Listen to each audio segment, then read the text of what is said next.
내가 인생의 더없음을 느끼고 앞이 보이지 않는 어두운 숲속에 빠져 헤매게 된 것은 이제 막 인생 나가는 길 반고비를 넘어가던 때의 일이었다.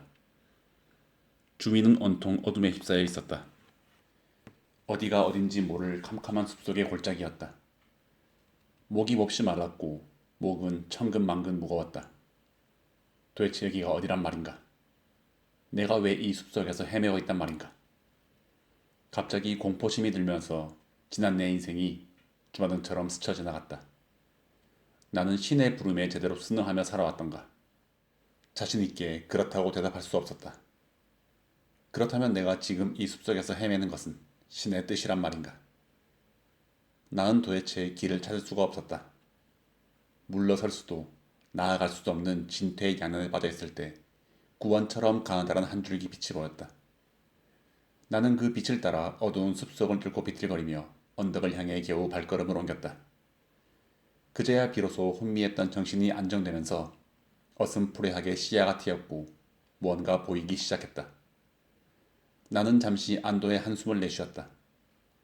그러나 그것도 잠시 내가 언덕의 고갯마루를 향해 발걸음을 재촉하자마자 눈앞에 얼룩무늬 표범 한 마리가 길을 가로막고 포효했다. 나는 본능적으로 공포에 떨며 멈칫하며 물러섰다. 내가 그렇게 두려움과 번민에 빠져있는 사이 태양이 서서히 터오르고 있었다. 돌아보니 지나온 길이 저만큼 어둠 속에 묻혀가고 있었다. 표범은 여전히 내 앞길을 가로막고 있었다. 그러나 처음과는 달리 두려움이 점차 사라질 즈음 이번엔 설상가상으로 황금빛 갈기를 휘날리며 굶주린 사자가 금방이라도 나를 잡아먹듯이 허연 송곳니를 내보이며 포효했다. 그 소리가 얼마나 우렁차던지 숲속의 공기까지 바르르 떨리는 것 같았다. 그리고 숨을 쉴 겨를도 없이 뒤이어 비루먹은 말라갱이 암늑대가 호시탐탐 나를 노려보며 기회를 엿보았다. 나는 발걸음을 멈추고 비탄의 구렁텅이에서 털썩 주저앉고 말았다. 아마도 절망적인 공포심 때문이었을 것이다. 저 언덕의 고갯마루에 도착하기는커녕 이제는 목숨을 부지할 수조차 없을 것이라는 극한의 위기감에 넋을 놓아버렸는지도 몰랐다. 그런 상태로 얼마나 시간이 흘러갔는지 모른다.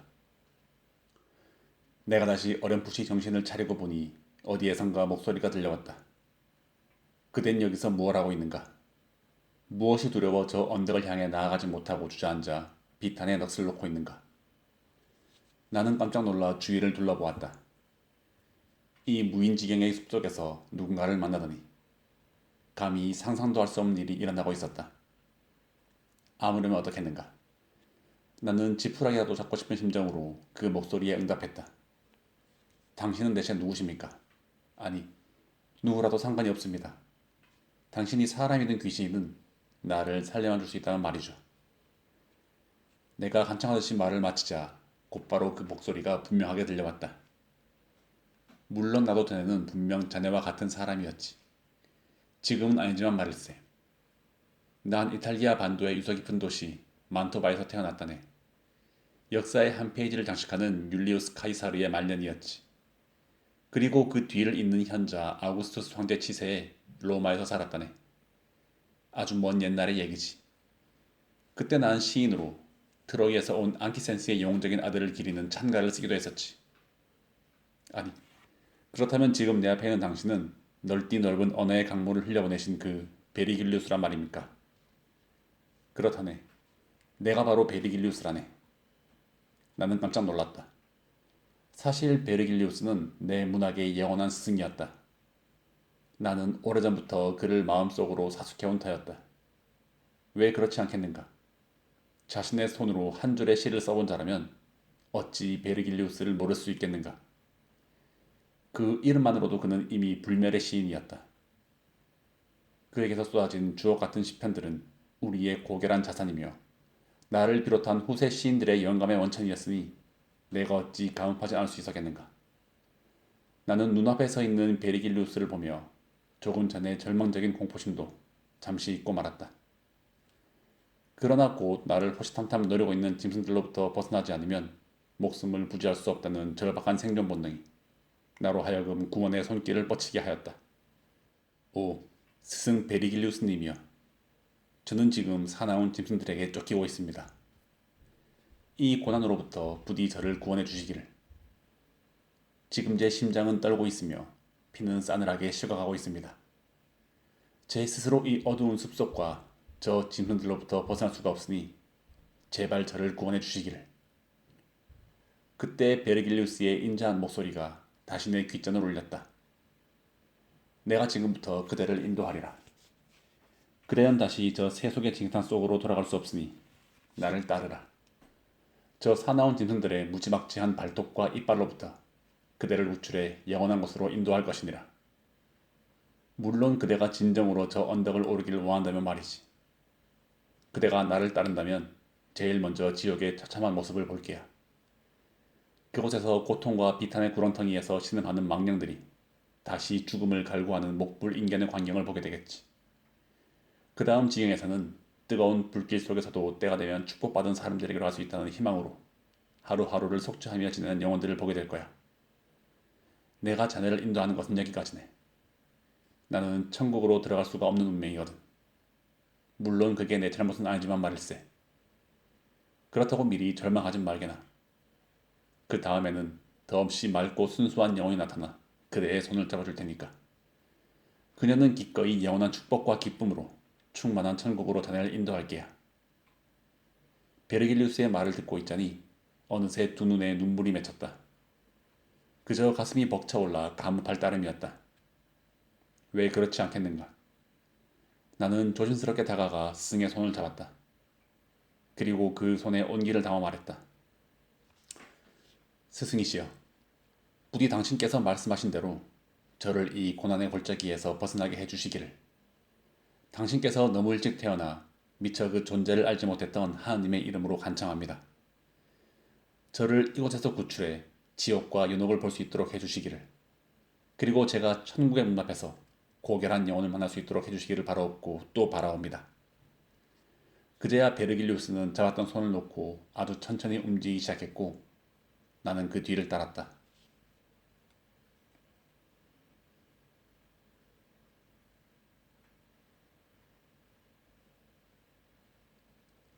어느덧 날이 저물고 어둠과 함께 저녁 안개가 부옇게 몰려왔다. 참으로 내 인생에서 가장 길었고 가장 극적인 하루였다. 나는 묵묵히 스승의 뒤를 따라 걸었다. 한참을 그렇게 걷다 보니 문득 하나의 의문이 떠올랐다. 내가 과연 스승의 뒤를 잘 따라갈 수 있을까? 마음의 준비가 되어 있지 않았다. 그래서 내게 그만한 능력이나 자격이 있는지 스승에게 여쭙지 않을 수 없었다. 크나큰 은총으로 저를 인도해 주시는 스승이시여. 지금 생각하니 제가 너무 강업한 나머지 경솔했던 게 아닌지 의심스럽습니다. 스님이 보시기에 제가 당신께서 인도하시는 그 험한 여정을 감당할 수 있다고 보시는지요? 전 당신께서 생전에 빛나는 실온으로 했던 아이네이아스나 바울처럼 용감무쌍하거나 출중한 능력을 구비하지 못한 지극히 평범한 존재입니다. 그런 저를 누가 믿어주겠는지요? 그저 두렵기만 합니다. 자칫 손가락질이나 받지 않을까 걱정도 되고 말이죠. 스승이시여, 이런 제 걱정과 두려움이 한낱 기우에 지나지 않는 것입니까?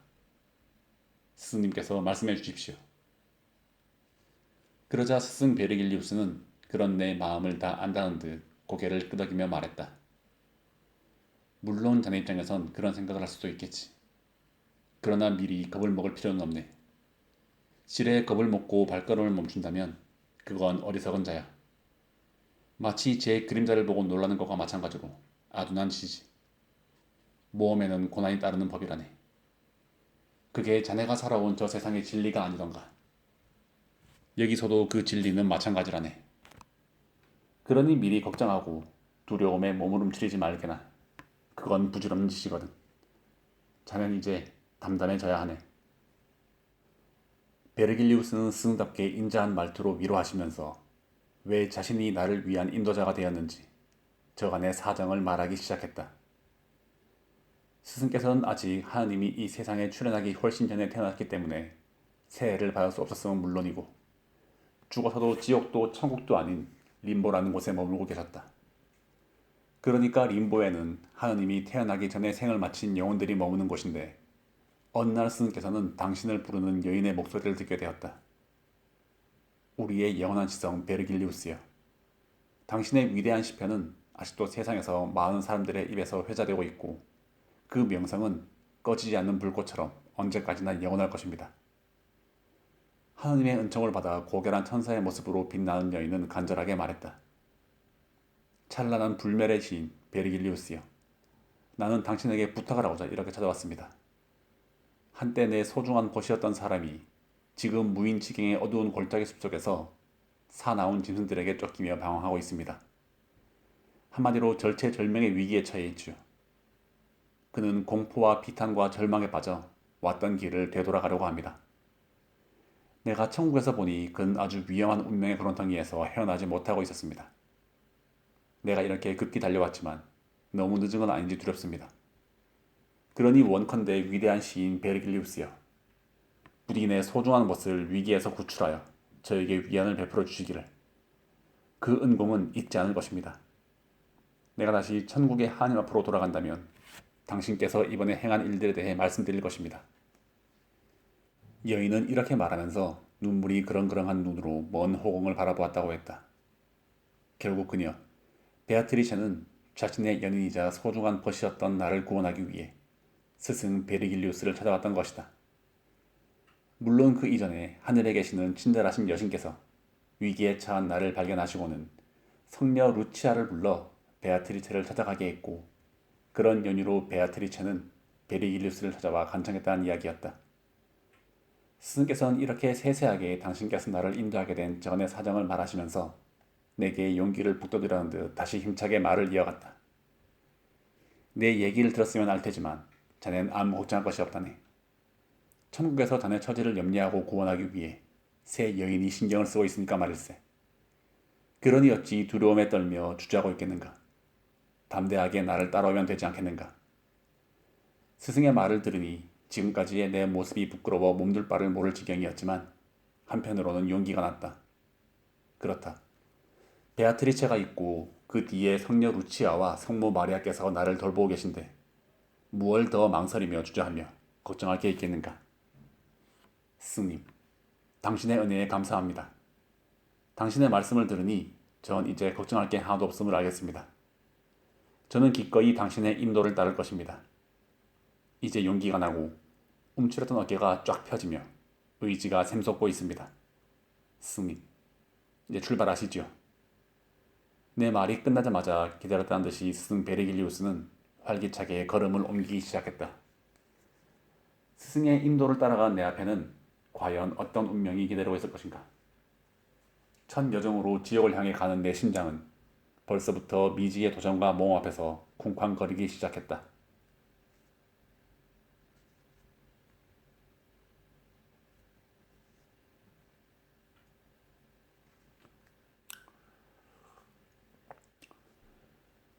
마침내 스승과 나는 지옥문 앞에 이르렀다.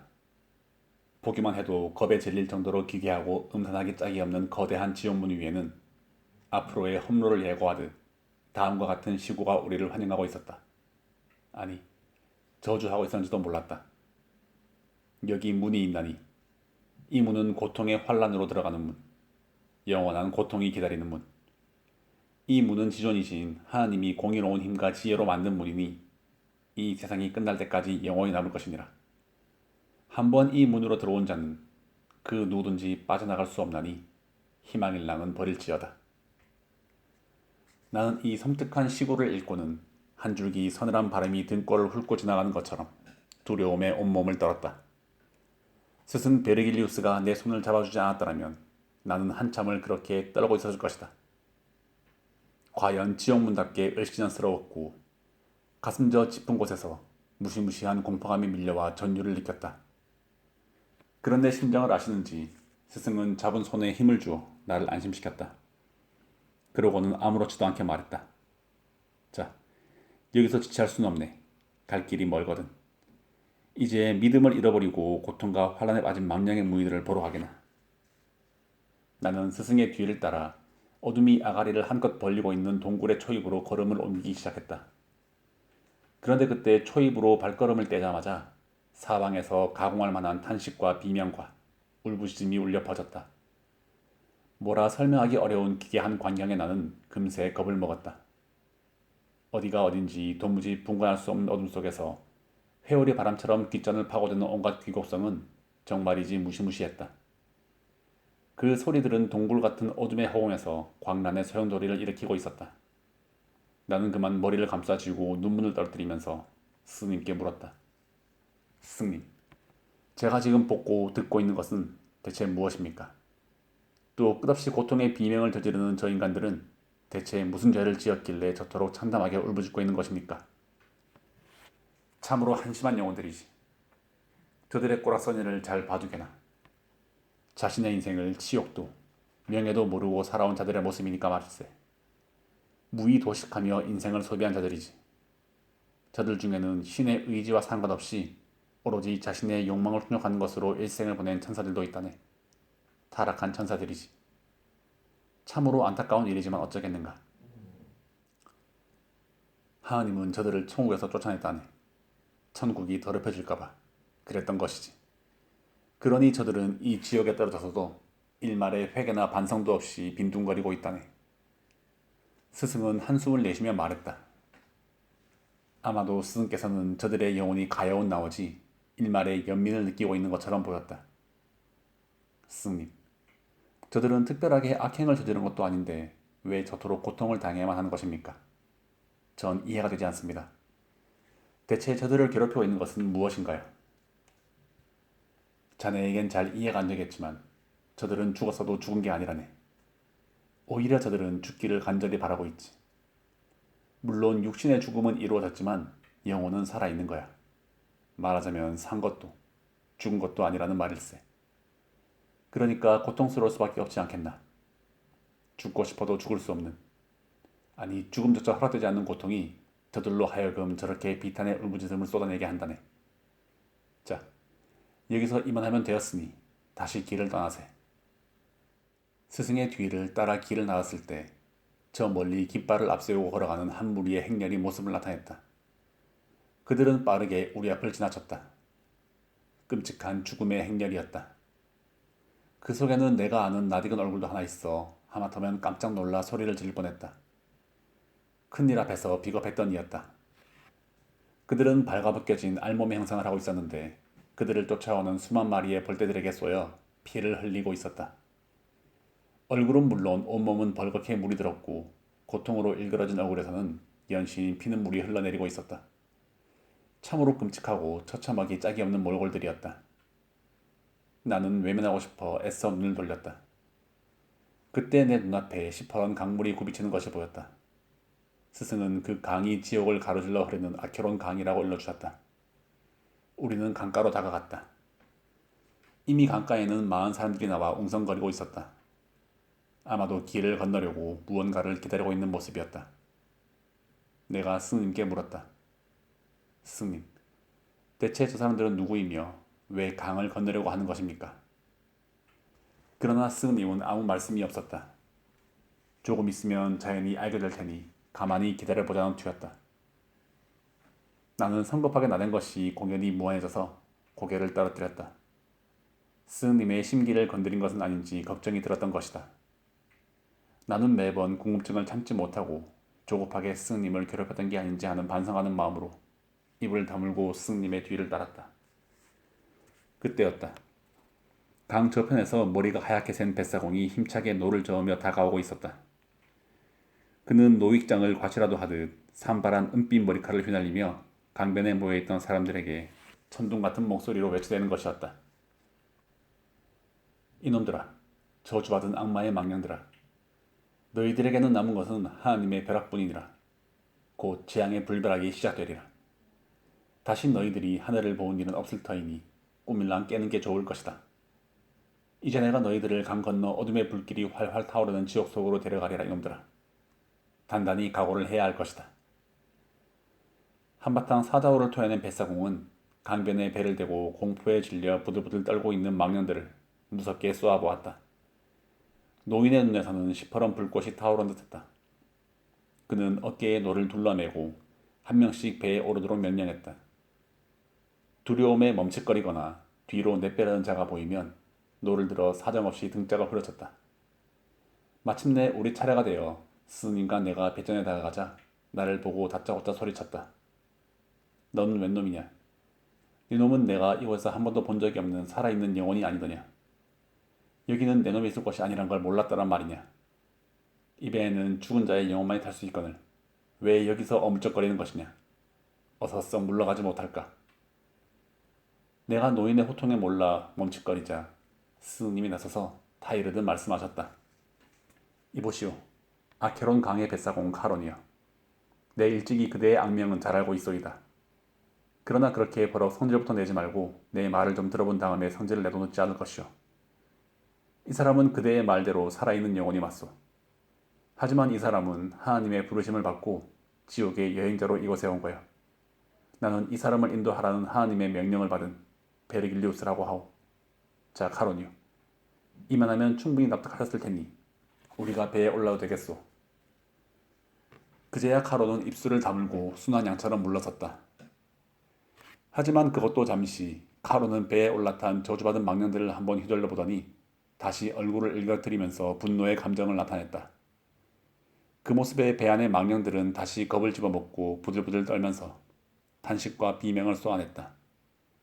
그렇게 한바탕 소란을 겪고 나서 카론은 배를 저어 강을 건너기 시작했다.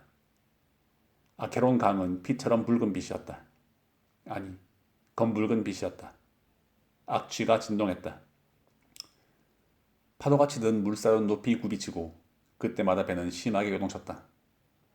여기저기서 배의 난간을 잡고 있던 망령들은 토악질을 하면서 울부짖고 통곡했다. 그때마다 카론은 악다구니를 쏘아내며 노를 휘둘러 망령들을 능숙하게 제압했다.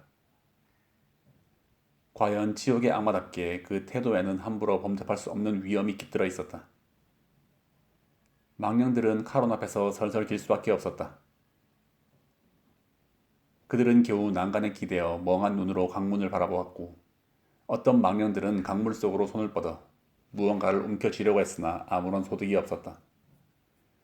문득 고개를 들어 방금 떠나왔던 강변을 바라보니 벌써 새로 도착한 망령의 무리들이 웅성거리며 성대는 모습이 보였다. 우리가 강을 다 건너기 전인데도 말이다. 저들이 왜 그렇게 강변으로 모여들어 서두러 아케론 간에 나룻배를 타려고 하는지 나로서는 궁금할 따름이었다. 카론의 말대로 강을 건너면 끔찍한 불멸하게 형벌이 기다리고 있는데 말이다. 물론 저들도 그러한 사실을 알고 있을 터였다. 마침 스승 베르길리우스께서 내 마음을 읽으셨는지 그 사연을 말씀해 주셨다. 저들은 자신들이 지은 죄를 잘 알고 있다네. 물론 회개의 여지가 없다는 것도 알고 있지. 그래서 서둘러 나룻배에 오르려는 거야. 아무런 희망이 없으니 지옥에 떨어져 하루빨리 죄값을 치르겠다는 심산인 게지. 지금까지 죄 없는 망령들이. 그러니까 착하고 어진 영혼들이 이 강을 건넌 적은 한 번도 없다네. 이만하면 아까 카론이 자네에게 불같이 성질을 낸 이유도 설명이 될 거야. 스님께서 말씀을 마쳤을 즈음 넌 목적지에 도착했는지 배가 심하게 요동을 치며 흔들렸다. 카론은 뱃머리에 서서 노를 휘두르며 망령들에게 어서 내리라고 큰 소리로 명령했다. 잔뜩 겁을 먹은 망령들이 하나 둘 내리기 시작했고 스님과 나도 배에서 내려 땅을 밟았다. 그 순간 엄청난 바람이 불어왔고 지진이 일어난 듯 땅이 흔들렸다. 그러고는 푸른 성곽 눈앞에 번쩍이는 것과 동시에 나는 극심한 어지럼증을 느끼며 그 자리에 쓰러지고 말았다.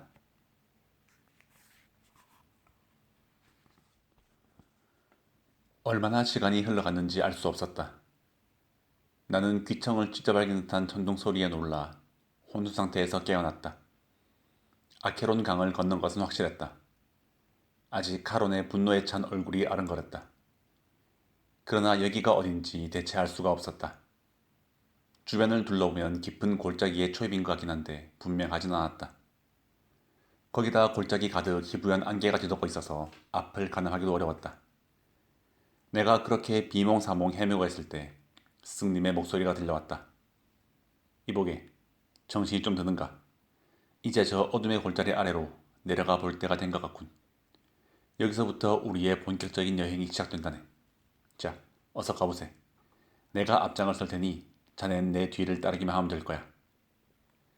스님은 태연하게 말씀하셨지만 어딘가 모르게 안색이 좋지 않아 보였다. 어느새 안색만 보고도 스승님의 현재 상태를 파악할 수 있을 만큼 스승님과 가까워진 것인가.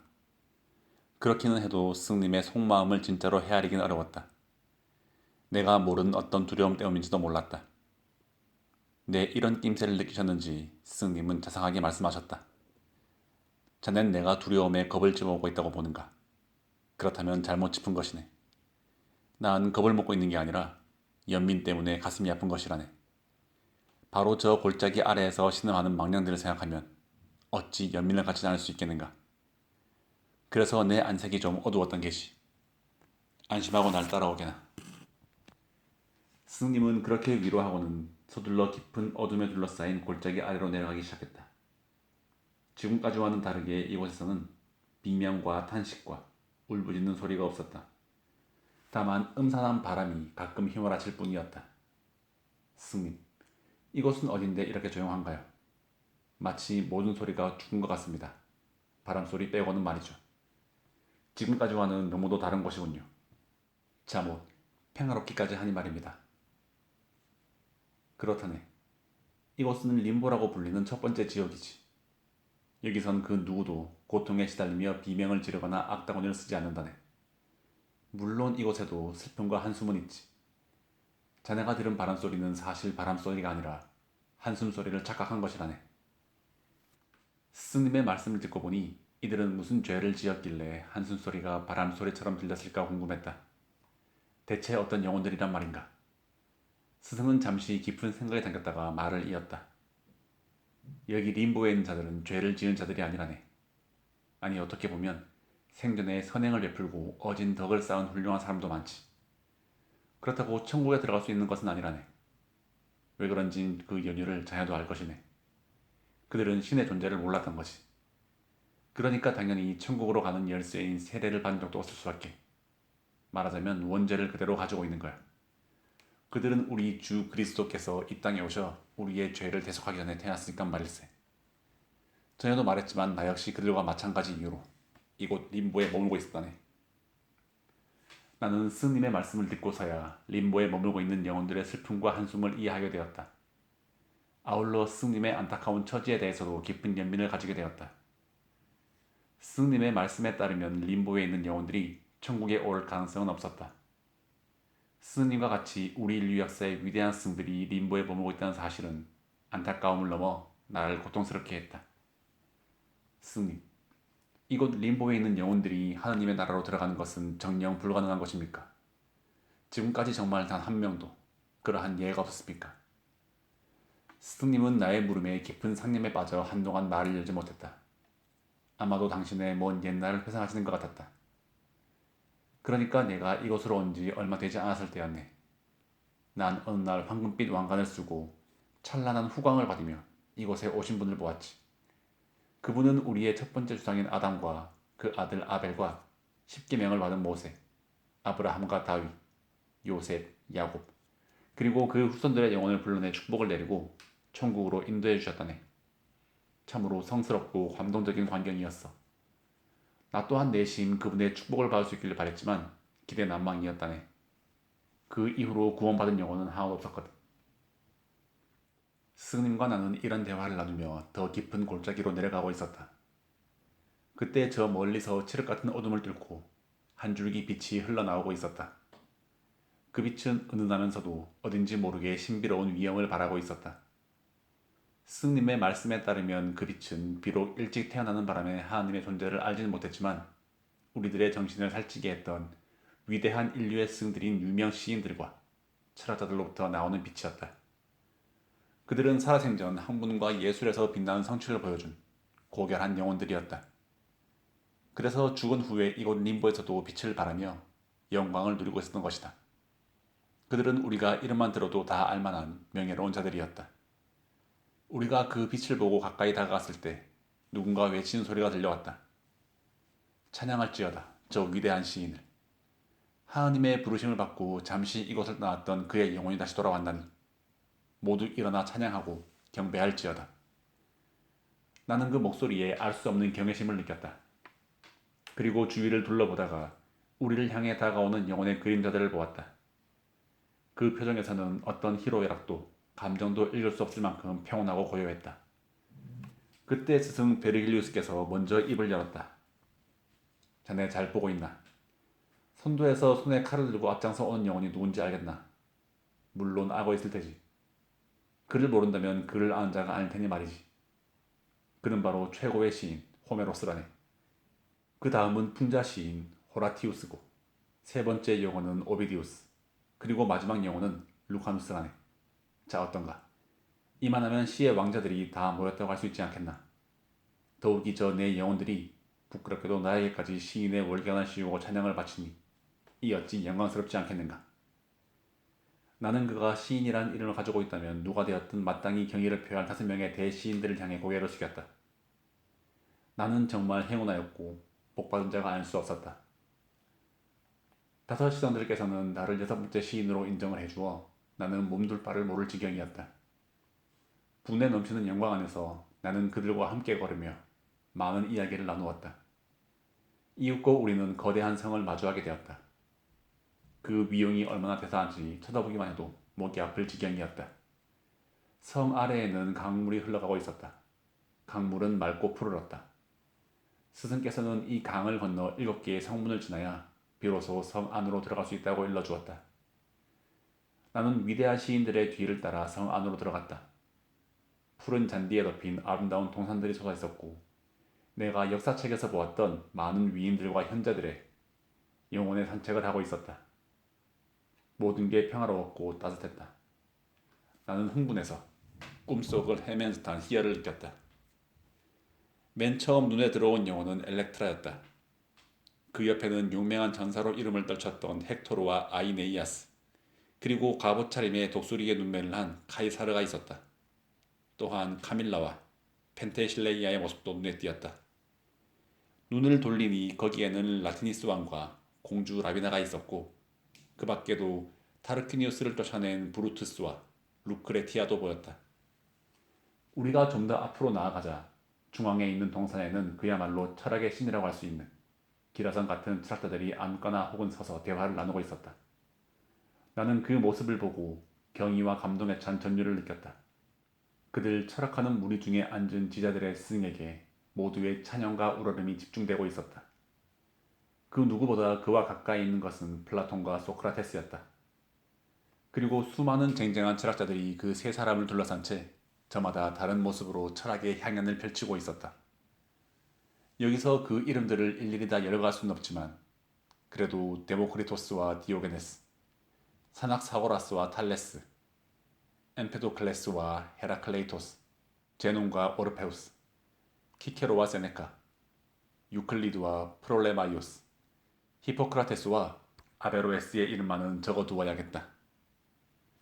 그 밖에도 많은 철학자들이 동산 여기저기 흩어져 대화를 나누거나 사색에 잠겨 거니는 모습은 과연 이곳이 학문의 성이라는 사실을 유감없이 보여주고 있었다. 내가 이렇게 철학자들이 연출하는 일대 장관에 넋이 빠져있는 동안 어느새 동행한 위대한 시인들은 그들의 자리로 돌아가고 다시 스승님과 둘만 남게 되었다. 나는 스승님의 뒤를 따라 그가 인도하는 새로운 여정에 한껏 기대를 품고 성문을 빠져나왔다.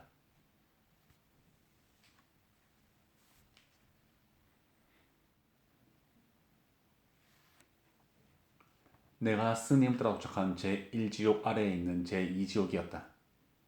아래로 내려갈수록 좁아지는지 제1지옥 림보보다는 그 입구부터 비좁았다. 정문 앞에는 미노스가 무서운 표정으로 떡하니 버티고 있었다. 이곳에 들어온 영혼들은 미노스 앞에서 일단 자신의 죄를 낱낱이 고백해야만 했다. 벌써부터 미노스 앞에는 긴 줄이 서 있었다. 그들은 저마다 두려움에 떨며 심판을 받기 위해 기다리고 있는 것이었다. 그러니까 미노스는 지옥의 심판관이었다. 그는 이곳에 들어온 영혼들의 고백을 하나하나 듣고 어느 지옥으로 보낼 것인가를 결정했다. 그런데 그 방법이 아주 특이했다. 미노스는 긴 꼬리를 가지고 있었는데 죄가 무거울수록 꼬리를 휘둘러 여러 겹으로 휘가는 방식이었다. 그가 꼬리로 휘가는 횟수에 따라 어느 지옥으로 갈 것인가를 결정하는 것이었다. 이런 행태를 가만히 지켜보고 있을 때 하던 일을 멈춘 미노스가 벌컥 소리를 질렀다. 이놈, 넌 누구냐? 대체 내 놈은 누구기에 스스로 심판의 집을 찾아왔단 말이냐? 어리석은 자여. 어떻게 이곳까지 왔는지 모르지만 내 앞을 그냥 통과할 수는 없다. 여태 한 번도 그런 적이 없었다. 따라서 내 놈 역시 내 앞에서 부복하고서 죄를 고백해야만 한다. 알겠는가?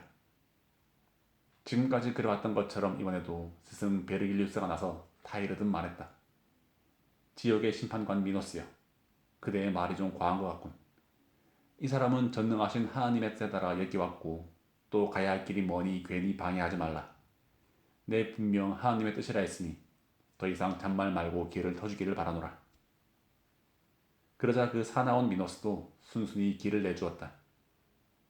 나는 다시 스님의 뒤를 따라 정문을 지나 본격적으로 제2지역이 시작되는 어두컴컴한 공간으로 내려섰다. 그곳은 한 줄기 빛도 들지 않는 어둠의 골짜기이자 비탄의 골짜기였다. 거센 바람이 휘몰아치면서 사방에서 고통에 찬 울부짖음이 들려왔다. 바람이 얼마나 거칠고 세던지 스승님은 내 손을 꼭 잡아 이끌어주셨다. 나는 그렇게 스승님의 손을 잡고 수많은 망령들이 고통으로 울부짖는 모습을 바라보았다. 바람은 매서운 채찍처럼 망령들의 몸을 후려치고 있었다.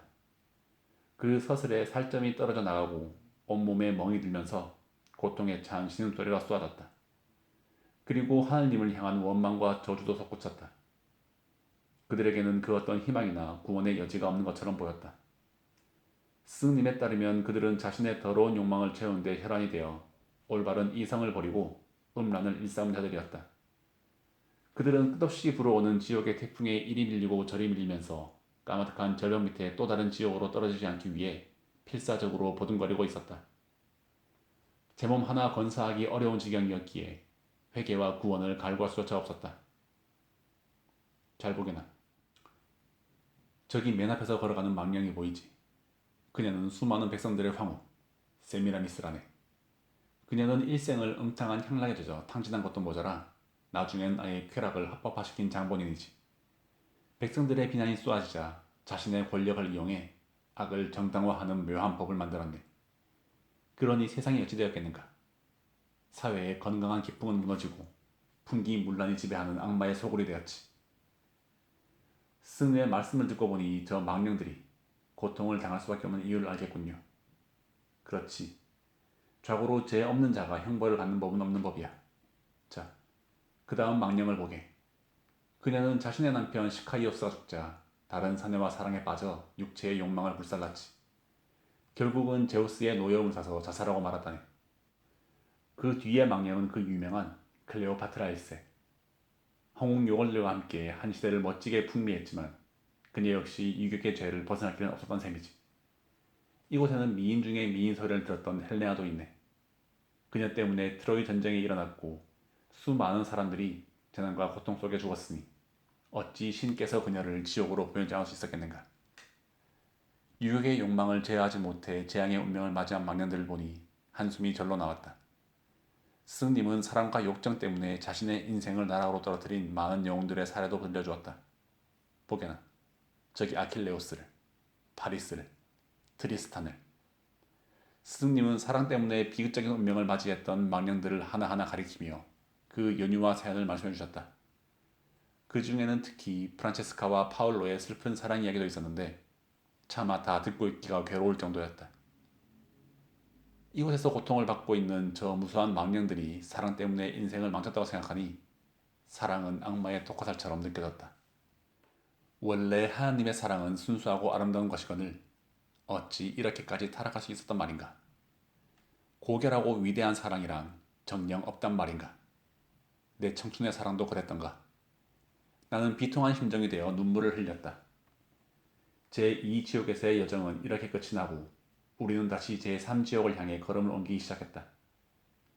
그러나 새로운 여정이 시작되자마자 굵은 빗줄기가 쏟아지기 시작하더니 그칠 줄을 몰랐다.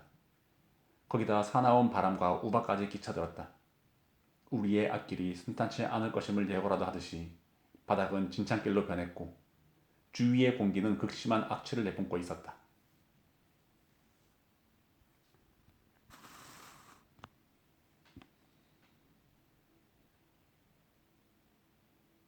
우리는 제3지역의 정문 앞에 도착했다.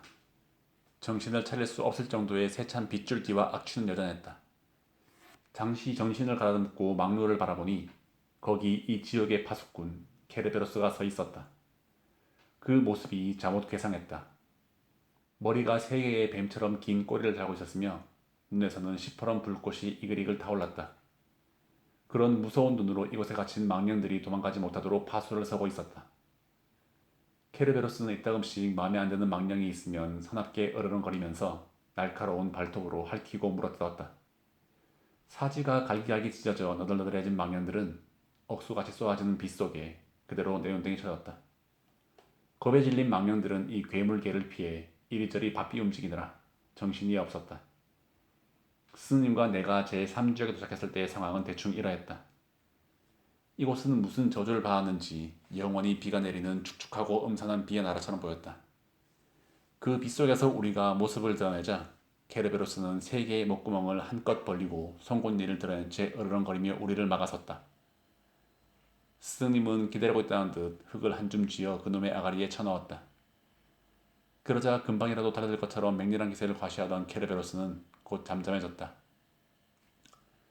지금껏 그놈에게 시달려왔던 망령들도 일단 안심이 되었는지 진창바탕 여기저기에 털썩 주저앉아 긴 한숨을 내쉬었다. 더러는 무엇이 그리 원통한지 통곡한 자도 있었고 머리를 쥐어뜯으며 탄식하는 자도 있었다. 아예 드러누워 꼼짝하지 않는 망령들도 많았다. 그래서 발걸음을 옮기기 힘들 지경이었다. 스승 베르길리우스에 따르면 이 망령들은 육체의 형상을 가지고 있으나 무게는 없었다. 그래서 좀 거치적거리긴 하겠지만 막 밟고 지나가도 괜찮았다. 우리는 억수처럼 퍼붓는 빗줄기를 뚫고 망령들을 밟으며 앞으로 나아갔다. 한참을 그렇게 걷고 있을 때 죽은 듯이 누워있던 망령 하나가 벌떡 몸을 일으켜 내 앞으로 나서며 말을 걸어왔다. 그대 이 지옥의 순례자여. 그댄 나를 알아볼 수 있겠소. 내 기억이 정확하다면 그대는 내가 여기 오기 전에 태어났었지. 나와 같은 피렌체에 살았을 테고. 그렇지 않은가? 그러나 아무리 생각을 해봐도 나는 그 망령을 보았던 기억이 나지 않았다. 아마도 망령은 나를 제 고향 피렌체 사람으로 알고 반가운 마음에 말을 걸어온 것 같았다. 나는 기억이 나지 않는다고 대답하면서 물었다. 당신은 대체 누구입니까? 왜 이곳에서 비를 맞으며 끔찍한 고통의 형벌을 받고 있는지요? 그러자 망령이 입을 열어 말했다. 자루가 넘칠 만큼 질투로 그득그득한 그대의 도시에서 난 평온한 삶을 살았다고. 그곳 사람들은 나를 치아코라고 불렀소. 아무리 먹어도 배가 고픈 돼지처럼 만족을 몰랐기 때문이지. 남에게 베풀지 않고 그악스럽게 탐욕을 부렸으니 치아코라고 불러도 할 말은 없었소. 이곳에 있는 망령들은 다 나처럼 탐욕의 죄를 짓고 그치지 않는 빗줄기 속에서 고통을 당하고 있는 것이라고. 치아코는 이렇게 말하고는 말을 끊었다. 배가 불러 숨쉬기가 어려운 듯 헐떡거리며 긴 한숨을 토해냈다. 그가 겨우 좀 진정되는 기미를 보이자 나는 그의 처지에 진정으로 동정심을 표했다. 그리고 같은 고향 사람으로서 피렌체의 사정을 물었다. 피렌체 시민들이 시기와 모함으로 분열되고 서로 파당을 만들어 이전 투구하고 있는 이유와 전망을 묻자 그가 다시 긴 한숨을 토해내며 말했다. 피렌체는 지금까지 두 개의 큰 파당으로 갈려 양 세력이 권력을 독점하기 위한 싸움을 벌여왔다고. 그 와중에 수많은 시민들이 피해를 흘리며 죽어갔죠. 문제는 여기서 그치지 않고 앞으로도 수년간 이러한 권력 다툼을 위한 전쟁이 끝나지 않을 것이라는 점이요. 이런 망할 놈의 비극이 어디 있겠소. 혹시 모르니 그대도 조심하는 게 좋을 것이오. 나도 한숨이 나왔다. 어쩌다가 피렌체의 정치 상황이 이토록 나락으로 떨어졌는지 정녕 이 혼란을 수습하고 다시 피렌체의 공화정을 일으켜 세울 정의로운 정치가는 없단 말인가. 나는 치아코에게 내가 알고 있던 정치가들인 파리나타와 테이아기오 등은 지금 어디 있는지를 물었다. 그들은 한때 한 당파의 수뇌로서 피렌체를 위해 정리를 바쳤던 정치가들이었다. 나는 그들의 행방이 궁금했던 것이다. 치아코는 주저없이 대답했다. 그들은 저 아래에 있어. 우리보다 죗값이 더 무거운 게지요. 아마 이곳을 지나 아래로 가다 보면 만날 수 있을 것이요. 그들이 지은 죄의 업보가 무겁기 때문에 밑바닥까지 내려가게 된 거요. 인과 응보인 것을 어쩌겠소. 아, 그리고 한 가지 부탁을 해야겠소. 그대가 이 지역의 순례를 마치고 지상으로 돌아가면 부디 내 고향 피렌체 친구들에게 안부를 전해주기 바라오. 나는 고향에 대한 사무치는 그리움으로 잠을 이루지 못하고 가슴이 찢어지는 슬픔으로 나를 지새우고 있다오. 부디 내 부탁을 잊지 말아주길 바라오. 나는 치아코에게 꼭 그렇게 하겠다고 약속했다. 치아코는 그제야 마음이 놓였는지 그 자리에 마른 건불처럼 힘없이 쓰러져 다른 망년들과 뒤섞였다. 그러자 아직까지 아무 말씀이 없던 스님께서 모처럼 입을 열었다. 아마 저들은 다시 일어나지 못할 걸세. 최후의 심판날 천사의 나팔 소리가 울려 퍼질 때까진 말일세. 그때가 되면 이 지옥의 망령들은 무덤의 골짜기에서 다시 육체를 되찾고 하느님의 영원한 심판을 받게 되겠지. 스님께서는 이렇게 말을 마치고는 빗물과 망령들이 뒤엉켜 엉망진창인 길을 헤치고 나가기 시작했다. 나는 스승님의 뒤를 따라가며 궁금해서 여쭈었다. 스승님, 하느님의 최후의 심판이 내려진 다음에 망령들의 고통은 끝이 나는 것입니까? 아니면 지금과 마찬가지로 여전히 고통의 질곡에 파묻혀 있어야 하는 것입니까? 네가 배운 것이 무엇이더냐? 완전해질수록 기쁨이든 고통이든 더 뚜렷해지는 법이 아닌가? 이 저주받은 망령들은 결코 완전에 이르지는 못할 것이지만 지금보다는 그것에 가까워질 수 있겠지. 나는 스님과 걸어가면서 많은 이야기를 나누었다. 그것은 인간의 기쁨과 고통에 대한 이야기였다. 그렇게 한참을 이야기하며 아래로 내려가다 보니 문득 한 괴물이 우리 앞을 가로막고 나섰다. 바로 제 사지옥의 문지기인 플루톤이었다.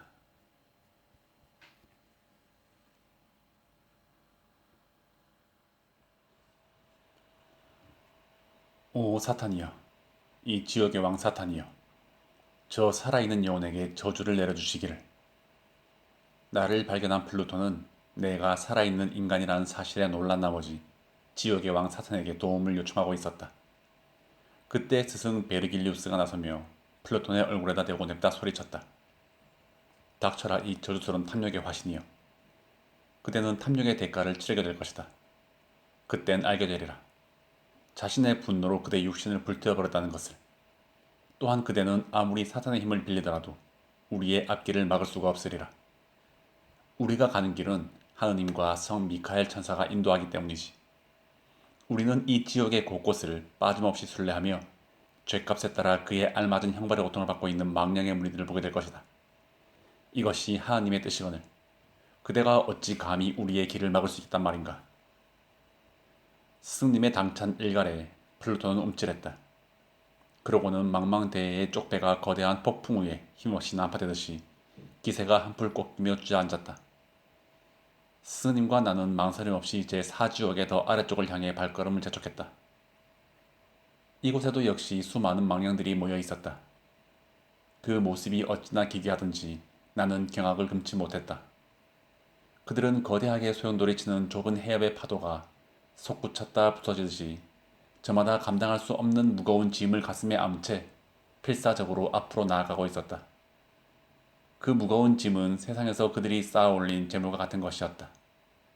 그들은 흔히 구두쇠나 수전노로 불리는 망령의 무리들과 사치와 낭비에 빠져 인생을 탕진한 망령의 무리들이었다. 이 두 무리들은 서로에게 삿대질을 하며 악다구니를 주고받았다. 서로 아픈 구석을 찌르며 상대를 폄하하고 욕보이는 짓거리였다. 둘 다 서로 죽을 듯이 물어뜯고 싸우고 있지만 자승자박이었다. 그러한 모습을 바라보던 나는 인간에 대한 혐오와 연민 때문에 말문이 막히고 눈물이 났다. 그러자 베르길리우스가 다가와 어깨를 감싸 쥐고 등을 토닥이며 나를 위로했다. 원래 죄는 먼지처럼 가볍다네. 그래서 그 두께를 알기가 어렵고 무게 또한 느끼기 어렵지. 그 때문에 이곳에 있는 망령들은 자신의 몸보다 죄가 몇 배나 무거워질 때까지 그것을 깨닫지는 못하고 살다가 끝내는 이곳으로 끌려와 저리 고통을 당하고 있는 것일세. 망령들 중에는 일반 사람들은 물론 이른바 성직자라는 자들도 있어 나를 놀라게 했다. 재물을 탐하는 성직자라니 상상하기 힘들었다. 더욱이 생전에 추기경이나 교황이었던 사람도 있었다. 그들은 신도의 재물을 모아 올바른 곳에 쓰지 않고 사사로이 쓰거나 사치와 낭비를 일삼아왔던 자들이었다.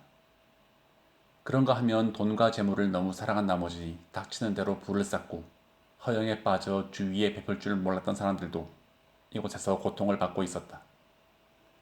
이런 망령의 무리들이 지옥에 떨어져서도 일말의 반성이나 뉘우침도 없이 서로 잘났다고 손가락질을 하며 으르렁거리고 있는 모양새는 참으로 꼴불견이었다. 그들은 생전에도 남들을 업신여기며 자신의 재물을 뽐냈을 것이다.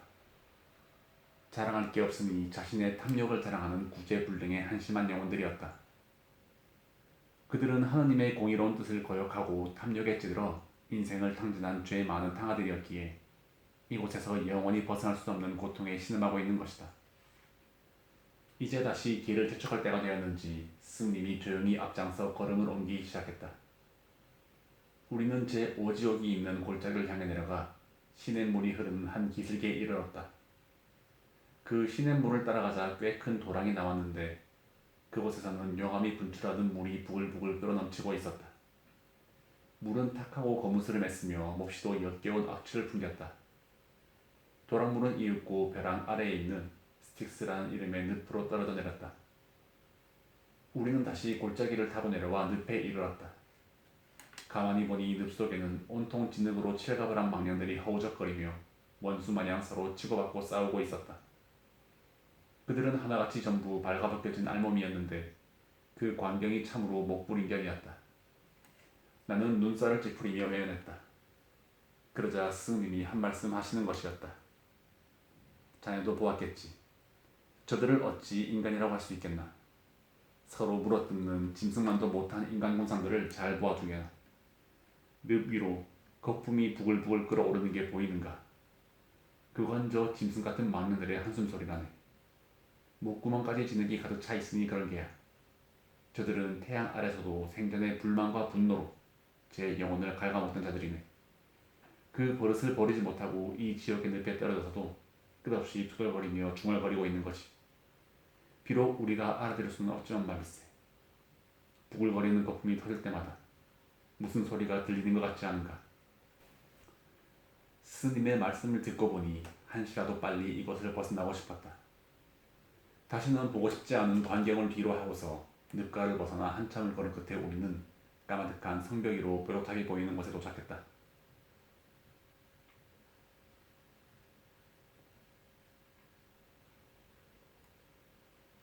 가까이 다가가자 성벽 위 뾰족탑에서 두 개의 횃불이 타오르는 모습이 먼저 눈에 들어왔다. 그런데 좀 더 자세히 살펴보니 그 횃불에 응답하던 다른 불빛 하나가 저 멀리에서 안개를 들고 신호를 보내는 것이 아닌가. 나는 궁금해서 스님께 여쭈었다. 그러자 베르길리우스는 조금 기다리면 자연히 알게 될 것이니 잠잠코 있으란 듯이 저 아래쪽 불빛을 향해 눈길을 던졌다. 바로 그때 안개에 휩싸인 강물 위로 희미하게 모습을 드러내는 물체가 있었다. 한 척의 나룻배였다. 나룻배이긴 했지만 그 속도가 어찌나 빠르던지 눈 깜짝할 사이에 우리 앞에 모습을 드러냈다. 나룻배에는 우람한 체구의 뱃사공이 떡하니 버티고 서서 우리를 향해 냅다 소리를 질렀다. 이 망한 놈의 망령들아. 내 놈들은 또 어디에서 온 떨거지들이란 말이냐. 어서 썩 물러가지 못할까. 목소리가 우렁차고 사뭇 기백에 넘치는 모습에 나는 주춤하고 물러섰다. 스승 베리기루스가 나서 응답했다. 플레기아스여, 그렇게 초반부터 큰 소리는 내지 말게. 우린 그대와 아무런 오한도 없다. 그리고 그대가 할 일은 객들을 배에 태우고 강을 건네주는 게 아닌가. 우리는 사사로운 목적으로 온 게 아닐세. 이게 다 주님의 뜻임을 안다면 어서 우리를 배에 태워주길 바라네. 스님께서 주님의 뜻 하자 플레기아스도 한풀 꺾였는지 근소리 없이 우리를 받아주었다. 잠시 출렁이던 나룻배는 여느 때보다 더 깊이 물살을 가르며 죽음의 늪을 가로질러 나아갔다. 그리고는 늪의 중간쯤 이르렀을 때 느닷없이 진흙투성이 망령 하나가 불쑥 솟아올라 배를 막으면서 소리쳤다. 살아있는 육신을 가지고 이곳에 온 그대는 대체 누구란 말인가? 이런 일이 어떻게 일어날 수 있단 말인가? 아직 한 번도 없던 일이니 내 묻지 않을 수가 없구나. 내가 모처럼 스님을 제치고 앞에 나서며 말했다. 물론 그대의 말이 맞다. 허나 이곳에 오래 머무르지 않을 것이다. 그건 그렇고 그대의 몰골이 흉측하기가 말이 아닌데 대체 그대는 누구신가? 나를 모르겠는가? 이곳에서 울고 있는 이 망령의 얼굴을 잘 보시오. 내가 가만히 보니 아닌 게 아니라 마치 이같다. 비록 진흙투성이어서 뚜렷하게 이목구비가 들어가진 않았지만 그는 피렌체에서 내려갔던 필리포 아르젠티였다. 그는 스스로 위대하다 여길 만큼 심성이 있거만해 아무도 가까이 지내려 하지 않은 자였다. 내가 자기를 알아본 것을 눈치챘는지 필리포의 망령은 얼른 뱃머리를 움켜잡으려고 손을 뻗었다. 미리 그런 낌새를 알아채고 있던 스승님이 앞발을 번쩍 들어 손을 밀쳐버렸다. 그래서 그 망령은 늪 한가운데로 다시 굴러떨어졌다. 그러자 기다렸다는 듯이 늪 속에서 또 다른 진흙투성이 망령들이 나타나 그의 사지를 찢어박였다. 끔찍한 고통으로 울부짖던 망령은 분노를 참지 못해 이빨로 제 몸을 마구 물어뜯기 시작했다. 일찍이 본 적 없는 처참한 광란의 아비규환이었다. 이렇게 한바탕 소란을 겪은 후에도 우리는 죽음의 늪을 좀 더 지나야만 했다. 마침내 스님께서는 우리가 뒷성에 가까이 왔음을 일러주었다. 저 멀리 시뻘건 불길이 보였다. 그 불길을 쫓아 나룻배는 깊은 죽음의 골짜기를 향해 나아갔고 한참 후에야 어떤 기슭에 다다르게 되었다. 그때까지 한마디도 없었던 뱃사공 플레기아스가 힘찬 목소리로 배에서 내릴 것을 요구했다. 자, 다 왔소. 어서들 내리시오. 여기가 성의 입구니 어서들 내리란 말이오. 나도 바쁜 몸이올시다. 원래 디스성은 하늘에서 추방당한 타락천사들이 모여 사는 지옥의 중심부였다. 우리가 배에서 내려 바라본 성벽은 마치 철벽을 두르는 것 같은 위용을 자랑하고 있었는데 성벽 위에서는 악마들이 잔뜩 모여서 화를 내며 소리쳤다. 누구냐? 대체 누구기에 멀쩡하게 살아서 이 죽음의 골짜기를 지나가려고 하느냐 말이다. 이번엔 스승님이 나섰다. 내가 나서봐야 시간만 지체되고 말싸움만 길어질 것을 염려하신 모양이었다. 스승님은 나를 뒤에 남겨둔 채 성문 앞으로 나아가 문을 열어줄 것을 설득했다. 그러나 악마들은 성문을 굳게 잠근 채 끄떡도 하지 않았다. 저들의 요구는 스승님만 들어올 수 있다는 것이었다. 나처럼 살아있는 인간은 절대 들어올 수 없다고 고집을 부렸다. 나는 스승님께서 나를 남겨두고 혼자 가시지는 않을 것이라는 믿음이 있었지만 저들의 욕구가 워낙 강경하기 때문에 겁이 벌컥 났다. 이 지옥에 나 혼자 남겨질지도 모른다는 불길한 생각이 순간 엄습했다. 베르길리우스는 저들과 신랑의 끝에 소득 없이 돌아와 겁에 질려 떨고 있는 나를 보며 말했다. 자네는 걱정 말게나. 우리의 앞길은 그분께서 정하신 바라 어느 누구도 막을 수가 없을 테니까. 굳건한 믿음을 가지고 기다려보세. 저들이 이렇게 막무가내로 나오는 것은 그리 새삼스러운 일도 아니지. 예전에 여기보다 더 바깥에 문에서 그랬는데 그 문은 지금도 열려있다네. 자넨 그 문 위에 적힌 죽음의 글귀를 이미 보았지. 그곳을 통해서 가파른 길을 거침없이 내려오는 분이 계시니 그분이 이 상문을 열어주실 것이네.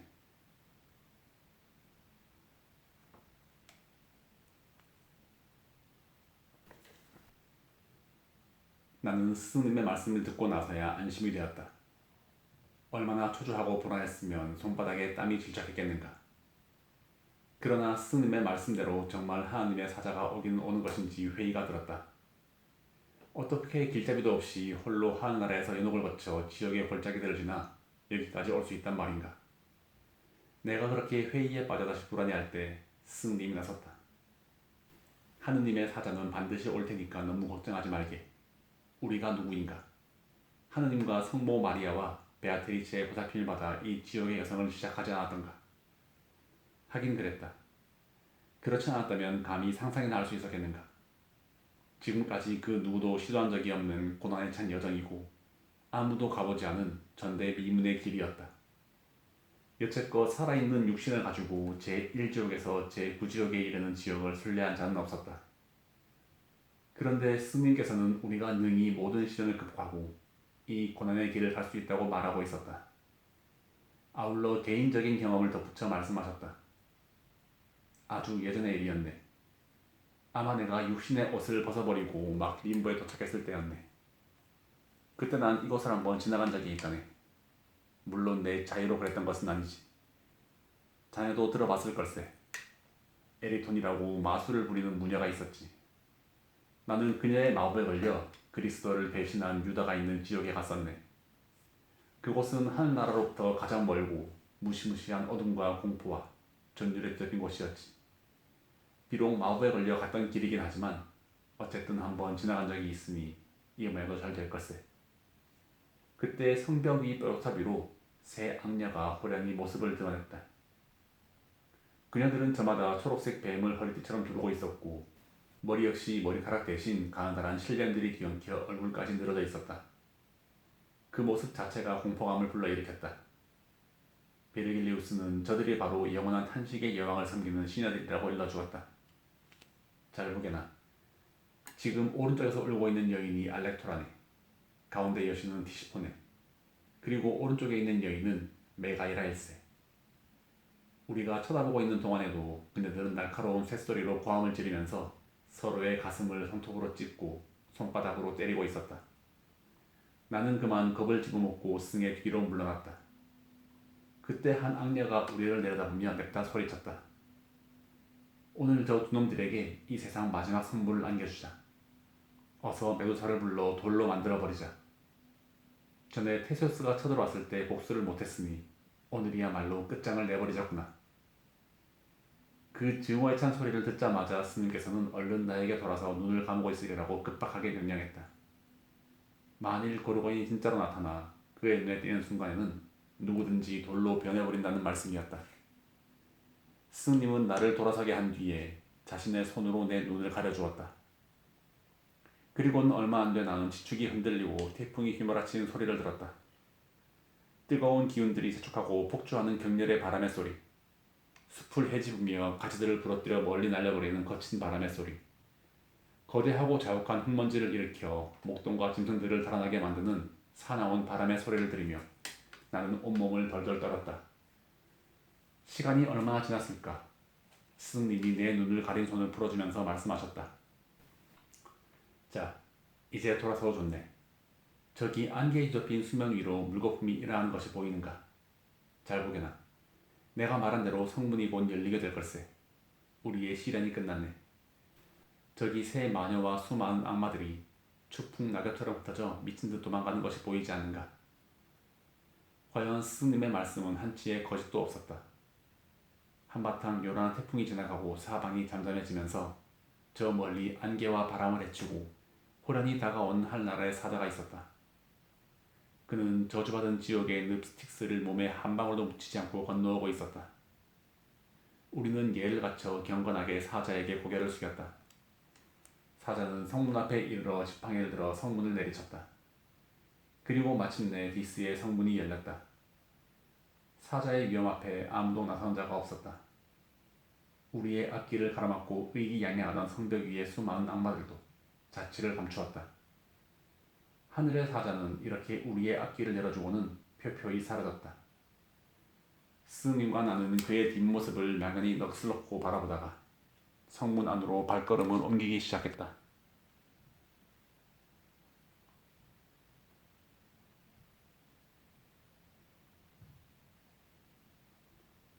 좁은 길을 따라서 우리는 성내로 진입했다. 도성안 중앙대로의 양쪽에는 드넓은 벌판이 펼쳐져 있었다. 그곳에는 안개가 자욱했고 음산한 죽음의 냄새가 풍겨왔다. 역시나 안개가 갇힌 후 살펴보니 다름 아닌 공동묘지였다. 크고 작은 무덤들에는 봉분이 파헤쳐져 있었고 그 속에서 단발마의 울부짖음과 함께 시뻘건 불꽃이 널름거리고 있었다. 지금까지도 그랬지만 참으로 괴이한 광경이었다. 내가 물었다. 스님, 저 파헤쳐진 무덤 속에서 울부짖고 있는 자들은 무슨 죄를 지은 자들입니까? 스님은 저들이 하나님을 믿지 않고 우상을 섬긴 이도교의 우두머리들과 그 추종자들이라고 일러주었다. 아울러 그 수가 엄청나게 많을 뿐 아니라 그들이 당하는 고통도 상상을 초월한다고 했다. 우리는 불꽃을 널름거리는 수많은 무덤들 사이를 걸으며 그 끔찍한 광경에 몸서리를 쳤다. 그런데 스님, 여기 이 무덤들은 언제까지 이렇게 파헤쳐진 채로 열려 있어야 하는지요? 아마도 한참을 그렇게 있어야 할 걸세. 저 위에 두고 온 육신을 되찾아 여호사밧에서 이곳으로 돌아올 때에야 비로소 다치게 되겠지. 여기에는 에피쿠로스와 그 추종자들의 무덤도 있는데 자네도 알다시피 그들은 육신과 함께 영원히 죽는다고 믿지 않았는가? 허나 전능하신 하나님 앞에서는 한낱 요설에 불과한 믿음일 뿐이었지. 나는 묵묵히 고개를 끄덕이다가 조심스레 입을 열었다. 스승님, 외람된 부탁이지만 저 무덤 속을 한번 들여다봐도 되겠습니까? 무척 겁나긴 하지만 갑자기 무덤 속이 궁금해서 말이죠. 구태여 그리 하지 않아도 자네의 바람은 곧 이루어질 걸세. 그리고 아직 나에게 말하지 않은 소망 또한 채워질 거네. 스님의 예언대로 나의 바람과 소망이 어찌 충족될지 기대하면서 나는 불꽃이 사방에서 널렁거리는 무덤 사이를 스승과 함께 지나가고 있었다. 그때 내 귀에 낯익은 고향 사투리가 들려왔다. 무덤 한가운데에서 후렴이 몸을 일으켜 피렌체 사투리로 말을 걸어 온 자가 있었던 것이다. 지금 내 앞으로 걸어가는 그대는 누구신가? 어찌하여 그대는 살아있는 육신을 가지고 이 불구덩이 무덤을 지나가려 하오? 내 그대 말투를 들으니 내 고향 피렌체 출신 같은데 그렇지 않소. 만약 그렇다면 부디 잠깐이나마 이곳에 머물러 내 이야기를 들어주시오. 내가 깜짝 놀라 주위를 두리번거리자 스님께서 내게 말하는 것이었다. 저쪽을 보게. 저기 몸을 일으켜 자네에게 말을 거는 저자는 파리나타가 아닌가. 이젠 자네가 직접 이야기를 나누어 보게나. 얼마 만에 만난 고향 사람인가. 난 잠자코 구경이나 하고 있겠네. 스님이 가리키는 곳을 바라보니 정말 파리나타가 무덤 사이에서 상반신을 일으킨 채 얼굴을 꼿꼿이 서들고 있었다. 그가 나를 보고 물었다. 그대의 조상은 누구인가? 나는 내 조상의 가계와 이력에 대해 숨김없이 답해주었다. 내 말을 다듬고 난 후에 파리나타는 원수를 만난 듯이 못마땅한 표정을 지었다. 그러고는 지난 정치적 격변기에 자신이 우리 집안을 2번이나 추방했던 일들을 자랑스럽게 떠벌렸다. 나는 모욕을 느끼고 화가 나서 버럭 소리를 질렀다. 우리는 쫓겨나서도 다시 돌아왔지만 당신네는 그런 기술을 배우지 못했지요. 그러자 이번에는 바로의 무덤에서 망령 하나가 잇몸을 일으켰다. 그는 내가 누구와 함께 왔는지 보려는 듯 주위를 두리번거렸다. 그러고는 울먹이며 말했다. 자넨 피렌체의 자랑 단테가 아닌가. 대체 자네는 무슨 권능이 있어 이 지옥을 여행하고 있지. 내 아들은 어디 있는가. 왜 함께 오지 않았나. 내가 대답했다. 어르신을 여기에서 뵙게 될 줄은 몰랐습니다. 그리고 어르신, 제가 여기까지 온 것은 무슨 권능이 있어서가 아닙니다. 저기 계신 제 스님께서 저를 인도해 주신 덕분이죠. 기도가 경멸했던 분이랍니다. 아, 자네 말을 들으니 불길한 느낌이 드는군. 그럼 내 아들은 죽었단 말인가? 나는 가타부터 안고 잠자코 있었다. 사실 귀도는 살아있었다. 다만 사람이 죽고 나면 이토록 세상에서 벌어지는 일에 깜빡일 수 있을까 고민하느라 대답할 기회를 놓친 것이었다. 그러자 망령은 그만 지레 절망한 나머지 단발마에 비명을 내지르며 꼬꾸라져 버렸다. 그런 사이 다시 파리나타가 말을 걸어왔다. 그는 한 당파의 우두머리답게 여기에서도 위엄과 기계를 보여주려는 듯 허세를 떨었다. 그러고는 나에게 마지막 저주를 퍼부었다. 이곳을 다스리는 여인의 얼굴이 쉰 번, 그 빛을 바라기 전에 그대는 결국 깨닫게 될 것이다. 그대가 말한 그런 기술을 배우기가 얼마나 힘들지를. 파리나타는 사색당파 싸움으로 서로가 서로를 죽이고 추방하는 과정에서 빚어진 오해와 진실, 그리고 앞으로 전개될 정치투쟁에서 내가 속한 정파가 패배할 것이라는 예언과 함께 그런 저주를 퍼부었다. 그 전에 그는 자신이 왜 그토록 정치적으로 핍박을 받아야 했는지 억울함을 토로했다. 그러나 나는 여기까지 와서 그와 정치적 견해를 놓고 싸울 생각이 없었다. 그건 옆에 계신 스님에게 부끄러운 처사이기도 했고, 무엇보다도 한때 내가 몸담았던 파당의 정치적 싸움에 진절머리가 나게 됐기 때문이다. 나는 그저 옆에 쓰러진 망녀에게 그의 아들이 아직 살아있다는 말을 전해달라는 부탁만 하고는 입을 닫았다. 내가 침묵하자 파리나타는 어느새 무덤 속으로 사라져버렸다. 나는 스승 베르길리우스가 있는 쪽으로 걸음을 옮겨가면서 물었다. 스님, 파리나타의 예언이 실현될까 두렵습니다. 저자의 예언이 무슨 근거가 있는 것입니까? 베르길리우스는 미리 속단에 불안해하지 말라고 하면서 나를 위로했다. 장차 맑고 아름다운 영혼 앞에 서면 자네의 운명에 대해 분명히 알려줄 것이네. 그때까지는 조급해하지 말고 우리의 여정을 계속 밀고 나아가야겠지. 스님은 말을 마치고 무덤들 사이를 빠져나와 성벽에서 떨어진 한 가지 길로 발길을 돌렸다. 그 길 아래쪽은 더 깊은 골짜기로 이어지고 있었는데 벌써부터 골짜기 아래로부터 기분 나쁜 악취가 바람을 타고 올라오고 있었다.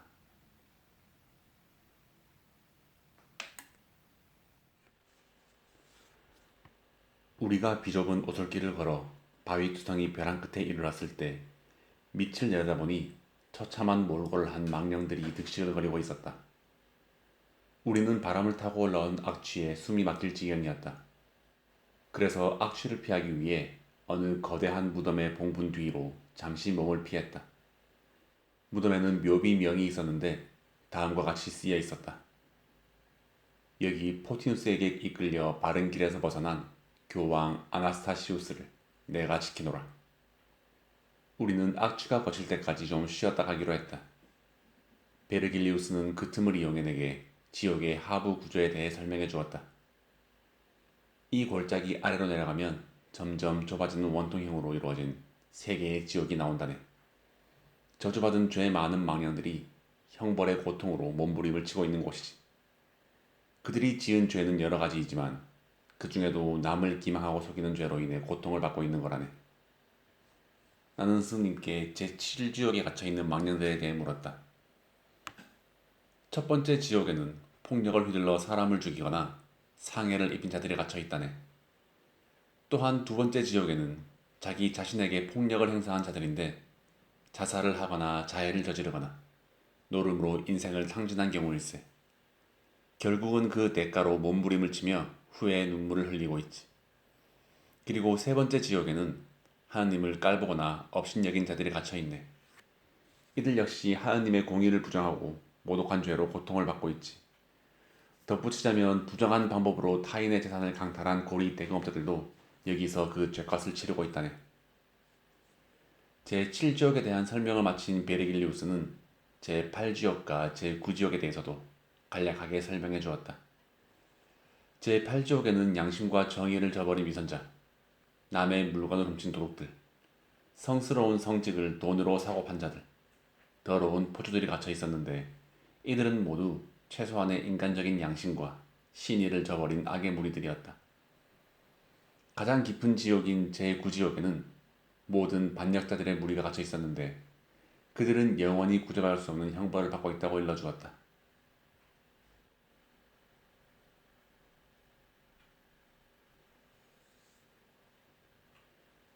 악취가 좀 가시자 우리는 제7지옥의 벼랑을 따라 아래로 내려갔다. 길은 험하고 어딘지 모르게 음산한 기운이 감돌았다.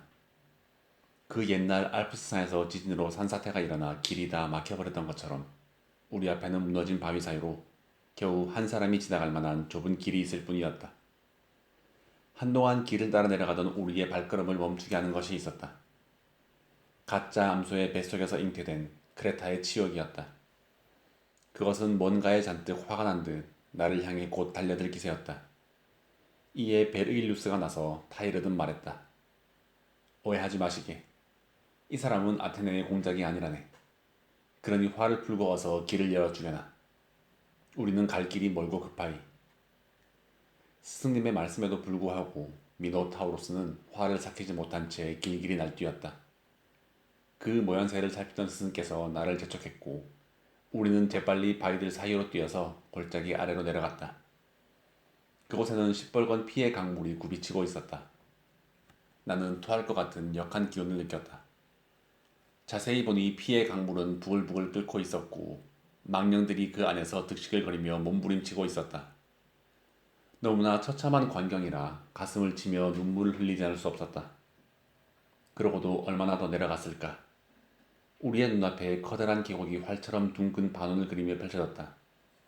그리고 무리를 잃은 켄타우로스들이 활로 무장한 채 강 주위를 뛰어다니다가 낯선 방문자를 보고는 일제히 움직임을 멈추었다.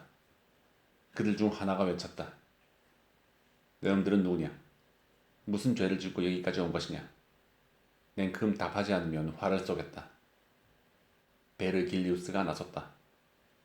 그렇게 서두를 것 없다네. 내 대답은 케이론에게 직접 할 것인지 기다리게나. 그러고는 내게 몇몇 괴물들에 관해 기뜸을 해주었다. 좀 전에 우리에게 외친 자는 네소스였다.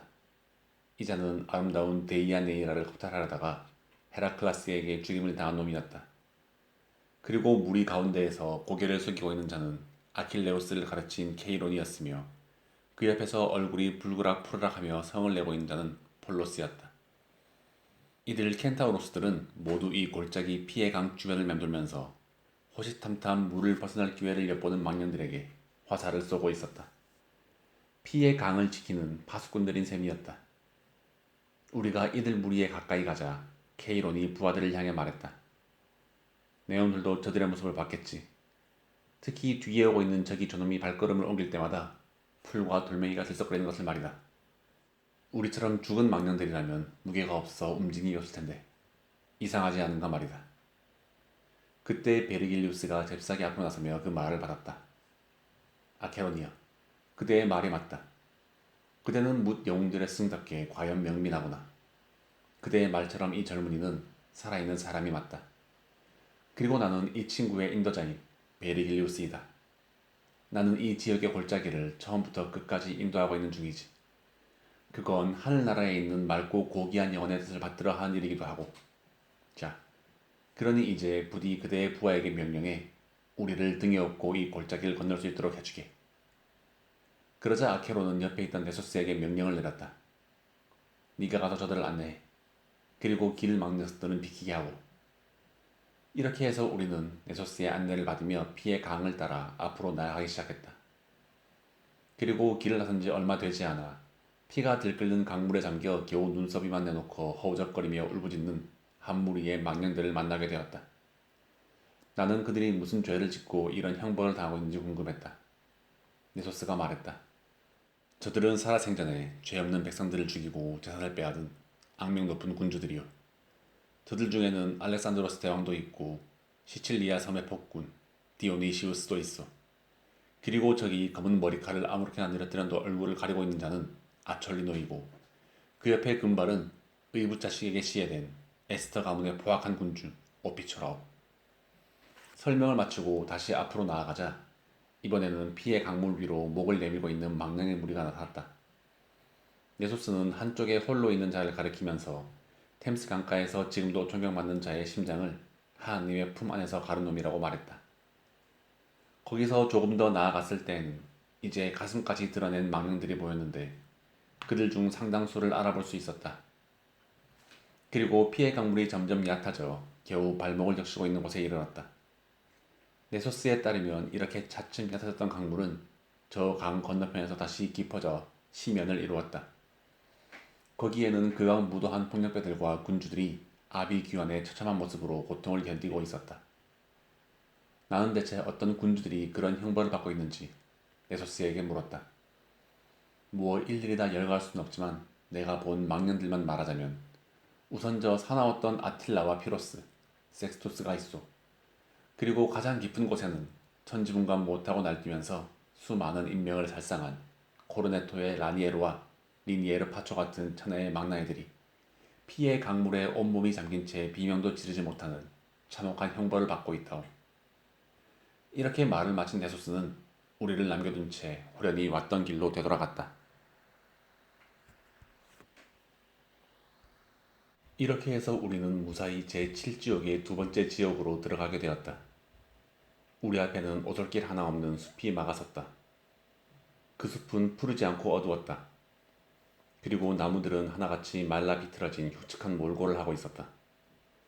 그것들은 열매는커녕 뾰족한 가시로 덮여 있었는데 모두 독을 품고 있었다.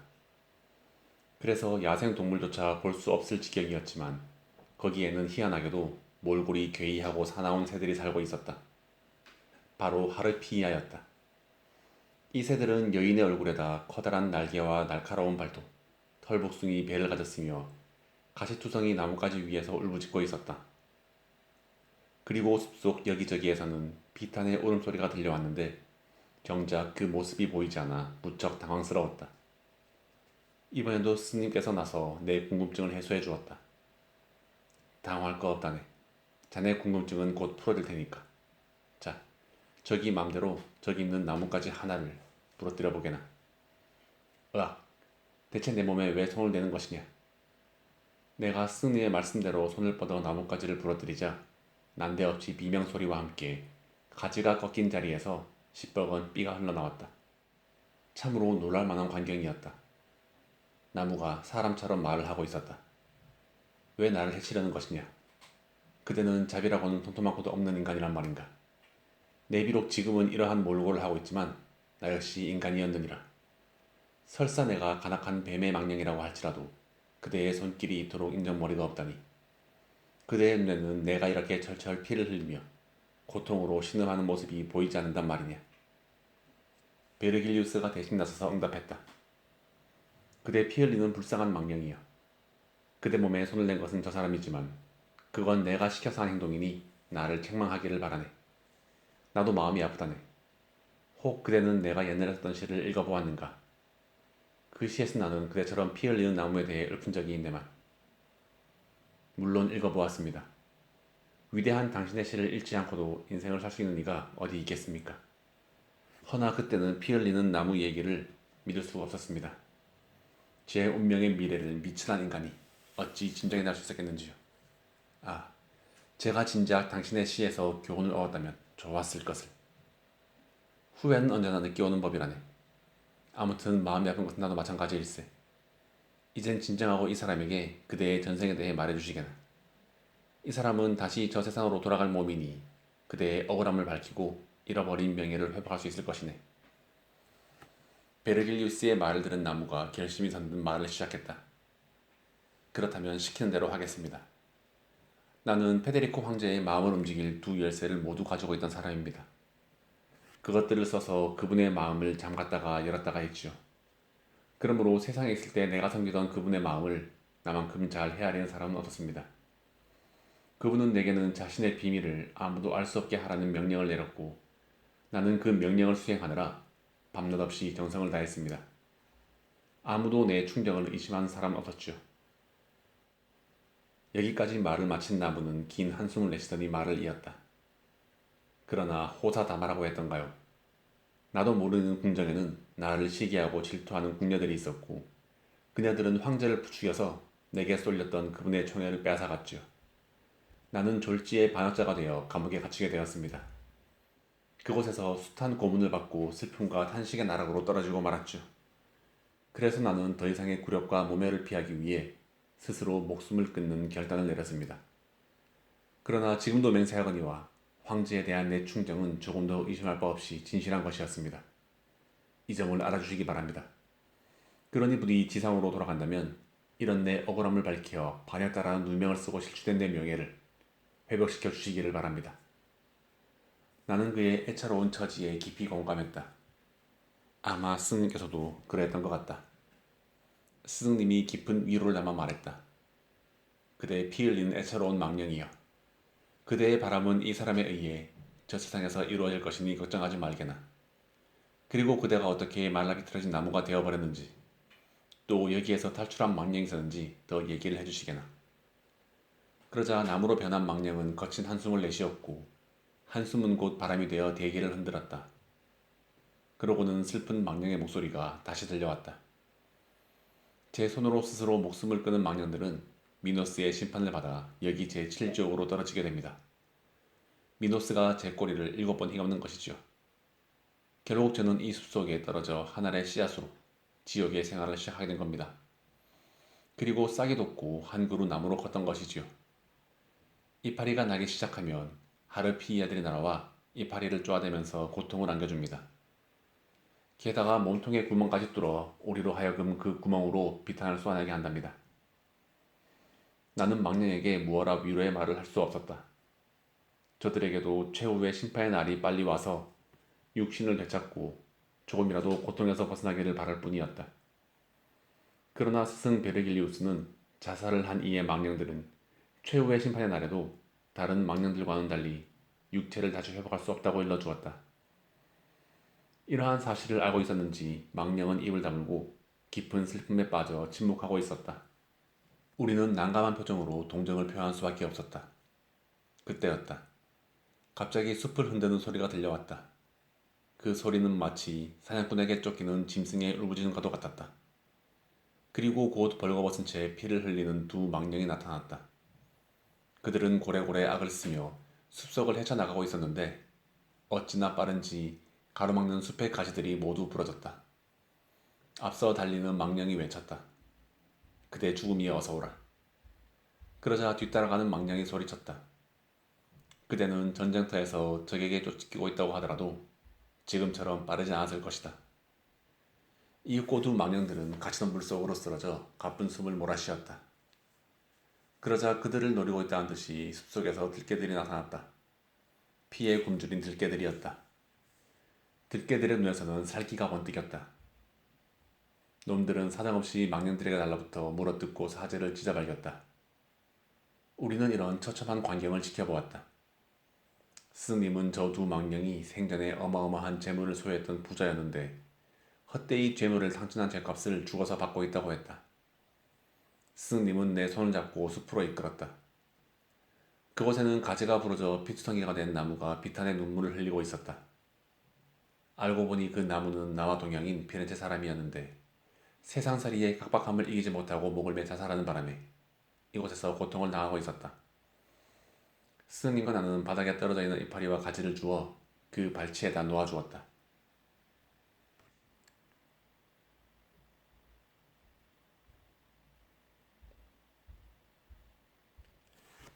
나는 고향 사람을 만나 반갑기는 했지만 그의 처지가 애처로워 연민을 느끼지 않을 수 없었다.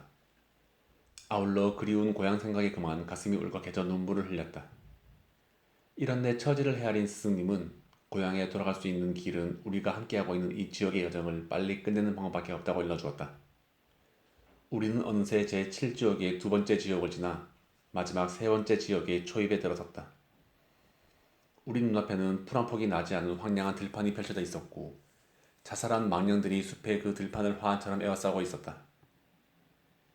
바닥은 메마른 모래밭이었는데 눈앞에 펼쳐진 광경을 보면서 나는 신의 형벌이 얼마나 무서운지를 다시 한번 깨달았다. 그곳 사막에는 벌거숭이 망령들이 무리를 지어 빼곡하게 서 있었고 그 위로는 불덩이가 한방울처럼 쏘아져 망령들을 괴롭히고 있었다. 울부짖음과 단발마의 비명으로 들끓는 아비규환의 불구덩이가 따로 없었다. 그 속에서 하느님을 욕보이고 모독했던 무리들은 벌렁 드러누워 눈을 찢었으며 고리 대금업자들은 잔뜩 몸을 웅크린 채 땀을 흘려댔다. 그리고 하느님의 율법을 어긴 동성애자들은 그 수가 가장 많았는데 그들은 어디 한 곳에 있지 못하고 이리저리 방황했다. 나는 그 중에서도 미동도 하지 않고 누워있는 망령을 보고 베르길리우스에게 물었다. 스승님, 저 불구덩이 속에서 꼼짝하지 않고 누워있는 저 거대한 덩치는 대체 누군지 궁금합니다. 내 목소리를 들었는지 거대한 덩치의 망령이 스승님의 대답을 가로막고 나서며 말했다. 나는 살았으나 죽었으나 마찬가지지. 제우스가 그의 대장님을 시켜 내게 불배를 내려주게 했지만 난 단 한 번도 제우스를 무서워해 본 적이 없느니라. 자뭇 호기를 뽐내는 목소리였다. 그러자 스님께서 전에 없이 화를 벌컥 내면서 큰 소리로 꾸짖는 것이었다. 내 놈은 여기서도 그 잘난치 않은 버릇을 버리지 못했단 말이냐. 내 놈은 대체 얼마나 더 큰 형벌을 받아야 버릇을 고치겠느냐. 이 오만하기 짝이 없는 망령아. 그제야 망령은 잠잠해졌다. 베르길리우스에 따르면 저 거대한 망령은 테베를 공격하던 7명의 왕 중 하나인 카파네우스였다. 그는 생전에도 신을 모독하고 불륜죄를 저질렀던 자인데 일말의 반성도 없이 이 지역에 떨어져서도 여전히 오만한 모습의 스님도 꽤나 화가 난 모양이었다.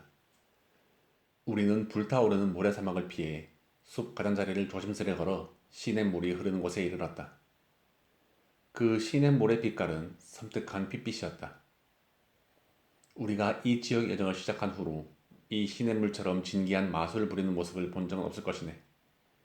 그도 그럴 것이 이 시냇물은 불이란 불은 모두 집어삼켜 꺼버리기 때문이지. 스승님의 말씀을 듣고 보니 나는 그 내막이 더욱 궁금해졌다. 스승님의 자세한 얘기가 이어졌다. 그 옛날 바다 한가운데 크레타라는 섬나라가 있었네. 참으로 아름답고 풍족한 나라였는데 왕이 처음 나라를 통치하던 시기에는 그야말로 번영을 구가했다네. 섬 중앙에는 이데라는 산이 있어 수목이 우거지고 맑은 시냇물이 흘러 낙원처럼 아름다웠다지. 당시 왕의 아내 레아는 여러 명의 자식들을 낳았는데 아비로부터 아들을 지키기 위해서 이데산을 요람으로 선택했네. 그리고 아이가 올 때마다 시종들을 시켜서 다른 소리를 내게 해 울음소리를 감추었지. 그 산에는 늙은 거인이 우뚝 서 있었는데 어깨는 다이메타를 향하고 얼굴은 거울을 쳐다보듯 로마 쪽을 향했다지 뭔가. 그 거인의 머리는 금으로, 팔과 가슴은 은으로, 배와 무릎은 구리로, 다리는 쇠로 이루어져 있었는데 오른쪽 발만은 마른 흙으로 되어 있어서 오른발로 중심을 잡아야만 했다는군. 그런 상태에서 오랜 세월이 흘러 차츰 금이 아닌 몸뚱이들은 부식이 되어 틈이 벌어지고 그 사이로 거인의 눈물이 떨어져 이 지역의 5강을 이루게 된 것이라지. 아케론과 스틱스, 플레게톤, 그리고 지옥의 맨 아래에 있는 코키토스가 바로 그것들이라네. 베르길리우스의 다소 장황한 얘기를 듣고 나니 또 궁금증이 돋아서 여쭈었다. 스님 말씀대로 이 지옥 강들이 저 세상에서부터 시작된 것이라면 어찌하여 이 지옥의 기슭에서만 보이는 것이죠? 자네는 혹 이 지옥이 아래로 곧게 이어지는 동굴로 착각하는 게 아닌가? 지옥은 둥근 원이 중층 구조를 이루며 아래로 연결되어 있다네. 우리가 아래로 많이 내려오긴 했지만 지옥 한 바퀴를 돌리면 아직도 멀었다네. 그러니 강물을 여기서 보게 된 것도 전혀 이상할 것이 없겠지. 앞으로 놀랄 일이 점점 많아질 걸세. 원래 여행이란 그런 것이라네. 베르길리우스는 이렇게 우리의 앞길에 대한 모종의 암시를 하면서 걸음을 옮겼다. 스님, 언제쯤이면 플레게톤 강을 볼 수 있을지요? 그리고 레테에 대해서는 왜 말이 없으신가요? 내 일러주지 않았던가? 자네의 기억을 한번 더듬어 보게. 펄펄 끓는 강물에 몸을 담근 채 허우적거리던 망년들이 생각날 것이네. 그게 바로 플레게톤 강이었네. 그리고 물을 마시면 자신의 과거를 잊게 되는 레테강은 이제 이곳을 벗어나면 볼 수 있을 것이네. 미리 말해두지만 그곳은 죄를 회개한 자들이 죄 사함을 받는 날 몸을 씻으러 가는 곳이라네. 그리고는 잠시 멎었던 스님의 말씀이 다시 이어졌다. 자, 이제 이 지역의 숲을 벗어나 길을 재촉하게나. 나를 잘 따라오게. 앞서도 말했지만 이 지역에서 한방울처럼 떨어지는 불덩이들은 다 꺼지게 될 것이네.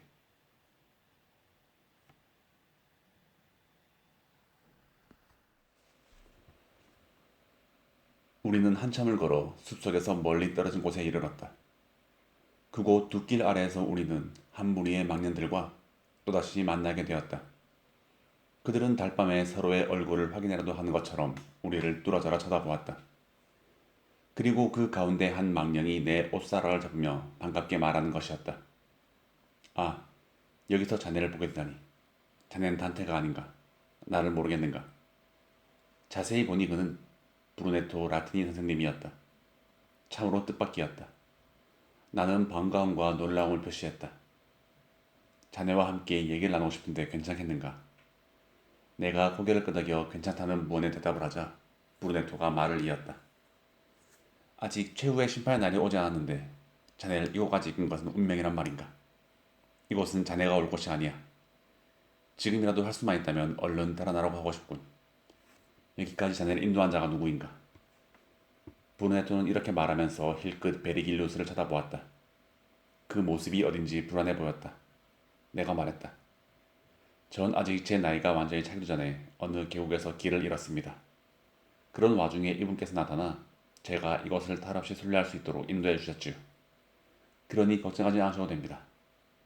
내 말을 들은 브루네토는 다시금 스님 쪽을 슬쩍 쳐다본 다음 입을 열었다. 이렇게 대화를 나눌 수 있어 고맙군. 난 일찍이 자네의 재능을 알아보았지. 자신의 별을 뒤따르는 한 자넨 틀림없이 바라는 바 영광스러운 곳에 도착할 수 있을 것이네. 자네가 은혜로운 분을 만나 이 지옥을 순례하고 있다니 내가 살아있었다면 마음껏 격려를 해줬을 텐데 말이야. 그 점이 나로서는 무척 아쉽네. 그러고는 망년들이 갖는 예언의 힘으로 내게 앞날을 일러주었다. 부디 내 말을 잘 들어주게나. 그대의 선의에도 불구하고 피렌체의 토박이 시민들에게 자네는 적이 될 걸세. 그들은 근본부터가 비열하고 악한 무리들이지.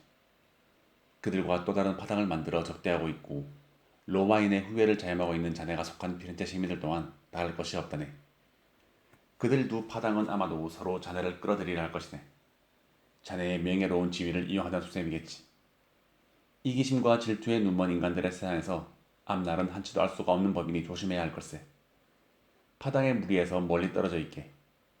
예나 지금이나 초목은 사냥의 무리와 멀리 떨어져 있을 때 안전한 법이지. 나는 브루네토의 충고를 고맙게 받아들이면서 덧붙였다. 이곳에서 선생님을 뵙게 되다니요. 제가 좀 더 정치를 잘했다면 선생님은 아직도 저 세상에서 명예를 누리며 살고 계실 텐데 안타깝기 짝이 없습니다. 저는 지금도 선생님의 열정적인 모습을 기억하고 있습니다. 선생님께서는 사람의 도리를 가르쳐 주셨지요. 아버지와 같은 인자한 가르침은 지금도 제게 감도고 남아 있답니다.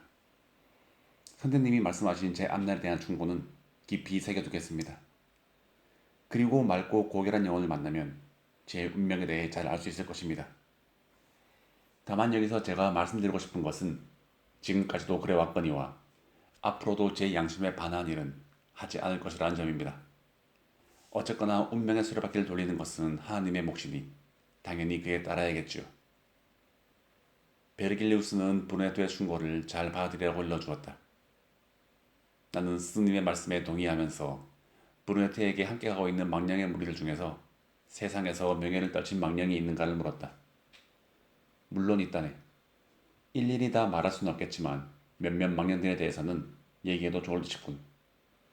이 망령의 무리들은 세상에서 모두 성직자들이거나 저명한 학자들이었지. 이들의 공통점은 모두가 하나님의 율법을 어긴 동성애의 죄를 범했다는 것일세. 자네에게 부끄럽네만 나 역시 마찬가지지. 저기 앞장서 걸어가는 두 망령은 브리스키아누스와 프란체스코 다코르소라네.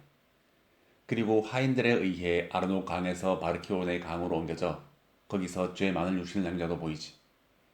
뭐 그 밖에도 많은 망령들이 있네만 자네와 더 얘기를 나눌만 처지가 못 되는군. 저기 모래사막에서 불꽃이 타오르는 것이 보이지 않나. 사나운 망령들이 이곳으로 오고 있네. 저놈들과는 도저히 어울릴 수가 없다네. 대신 내가 지은 테러소를 추천할 테니 나중에 읽어보게나. 난 어서 몸을 피해야겠네. 잘 가게. 말을 마치는 브루네토는 부르나케 몸을 돌려 달려갔다. 그 모습은 마치 경주에 참가한 육상 선수의 뒷모습을 보는 것처럼 힘차고 경쾌했다.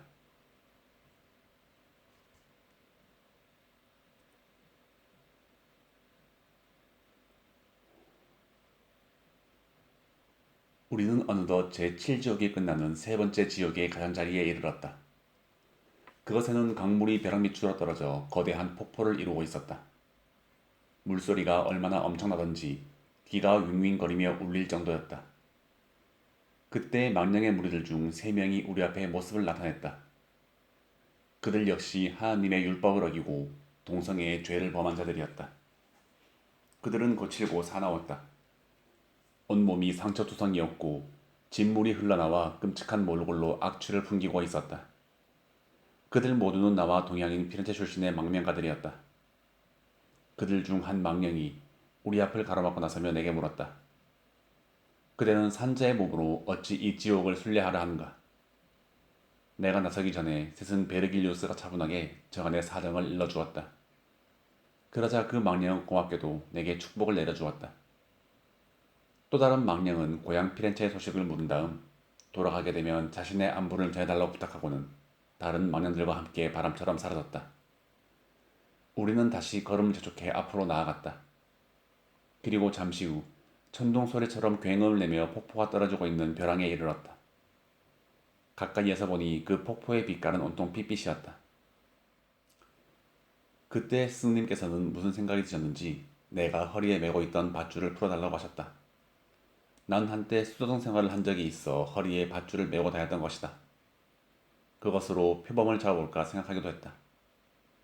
어쨌거나 나는 밧줄을 풀어 스님께 건넸다. 그러자 스님께서는 그 밧줄을 들고 벼랑 가까이 다가가더니 골짜기 아래로 휙 던져버리는 것이었다. 아마도 무슨 신호를 보내는 것 같았다. 잠시 후 벼랑 아래쪽에서 캄캄한 어둠을 가르며 거슬러 올라오는 물체가 보였다. 이윽고 그 물체가 모습을 드러냈을 때 나는 심장이 멎은 듯한 충격을 받았다. 그도 그럴 것이 그 물체는 내가 상상도 할 수 없는 기괴한 모습을 하고 있었다.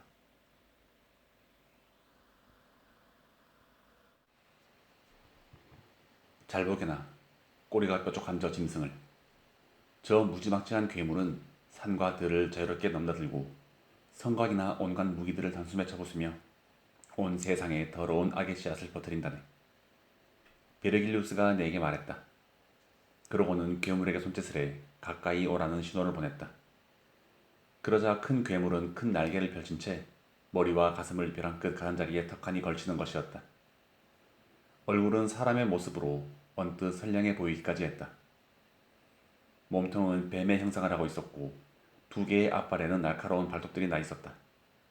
그리고 등과 가슴 양 옆구리에는 이상한 모양의 무늬가 아름답게 수놓아져 있었는데 가끔 두 갈래로 갈라진 꼬리를 허공으로 치켜들어 휘휘 내저었다.